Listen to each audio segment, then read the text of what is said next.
Wanneer jy staan vir wat reg is, dan gaan jy altyd weerstand kry. Die vyand wil jou vasbind. Hy wil jou vashou sodat jy nie kan doen wat God wil hê jy moet doen nie. Baie keer dan sê mense die waarheid maak seer. Het jy dit al gehoor? Die waarheid maak net seer as jou hart nie oop is nie. Want die waarheid is daar om jou te help. Waarheid bring lewe.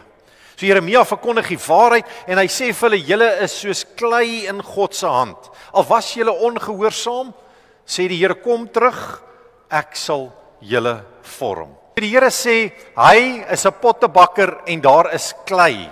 Die klei is Israel en hy praat met Israel en met my en jou vandag en sê, ek wil jou vorm, ek wil jou maak. Wanneer ek en jy gaan kyk na 'n pottebakker se huis, wie was al in 'n pottebakker se huis? Ek praat nie van 'n winkel nie, se huis. Dan lyk dit nogals de mekaar.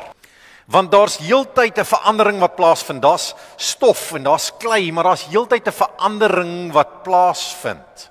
Geliefdes, hoor mooi wat sê die woord van die Here. As jy nie verander nie, is jy dood. Lewende goed verander die heeltyd. Jy kan nie elke Sondag kerk toe kom, amper elke Sondag kerk toe kom. Jy kan nie vir jare die Here dien en nooit verander. Dieselfde taal gebruik, dieselfde ou gewoontetjies hê nie. Jy moet soos klei wees en sê, Here, vorm my en maak my, en dan wil ek verander.